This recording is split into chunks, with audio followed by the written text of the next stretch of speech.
The deputy director of the Arizona Department of Child Safety says more needs to be done to protect their caseworkers from violence. This comes after a DCS employee was violently assaulted while the suspect live streamed it all on social media. Caribe joins us now with what solutions are coming to the forefront. Caribe? Yeah, Tramp, the whole thing very shocking. Arizona DCS Deputy Director David Lujan calls the Tuesday assault on one of his employees traumatizing.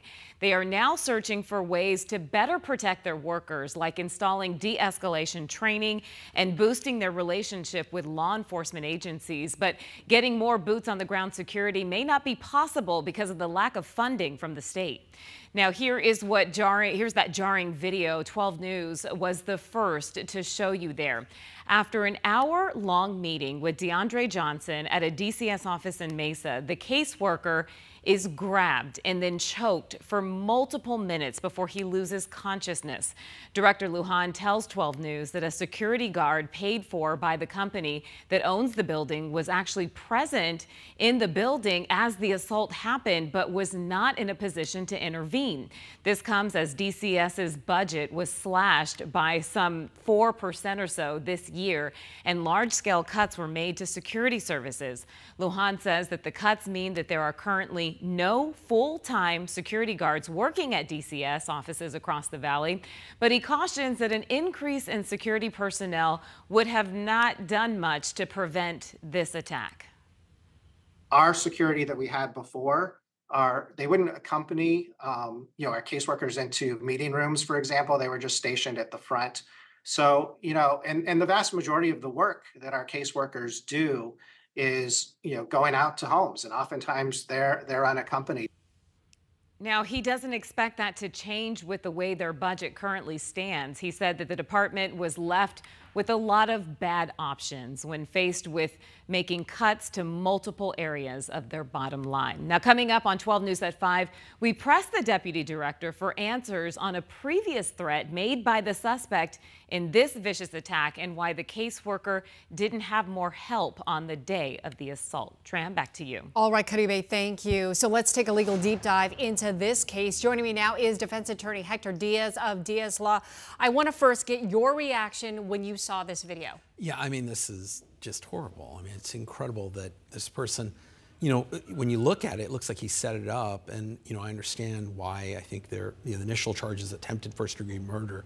The idea being there was some premeditation here in terms of what was going on. And, we don't hear it, but there's some statements that he makes actually on there that, hey, I'm going to kill you. Yeah, so very really disturbing. Disturbing. So obviously it's a very serious case, but is attempted first-degree murder the right criminal charge here? They looked at a lot more evidence, obviously, than we have right now beyond the video. And some of the things that I think the county looked at here was, it looks like he set this camera up. Like he was, maybe some threats, some other information they have, in terms of text messaging, they may have access to what other communication there is. And they felt that that was the appropriate charge. Now, could it change? Could we see that those charges are dropped to something lesser? Possibly. This looks like this is, some of the other additional information is that he was upset over a situation that DCS had apparently some kind of contact with his minor child in a situation he was not comfortable with. Right. And that was what he was upset about. So is there, some kind of heat of passion type issue, sort of?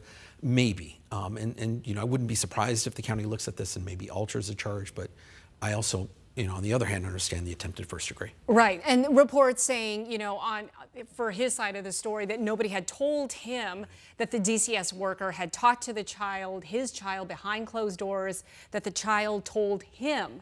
And so, he was very upset at the fact that that unfolded without him knowing. So, but I want to go back to the live stream here. Does the fact that Johnson live streamed this attack, I mean, it's not like somebody else was recording this, on the sidebar as a witness or what have you.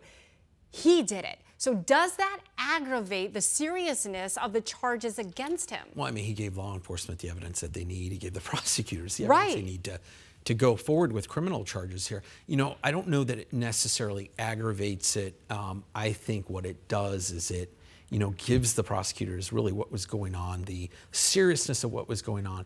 I think it is something that ultimately will be pointed out by prosecutors going forward, that this, is why, the attempted first-degree murder charges, that it should be applied in this circumstance, because he set it up, and he does make statements on there that they're likely going to point out. So if Johnson is your client, I mean, how would you defend him? Isn't this live stream an automatic conviction? Difficult. It is difficult. There's some things that I think a defense attorney would want to look at.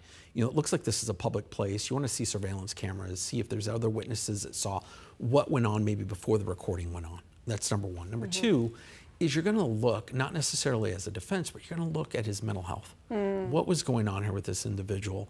Because he does have a history. Right. There's some history there.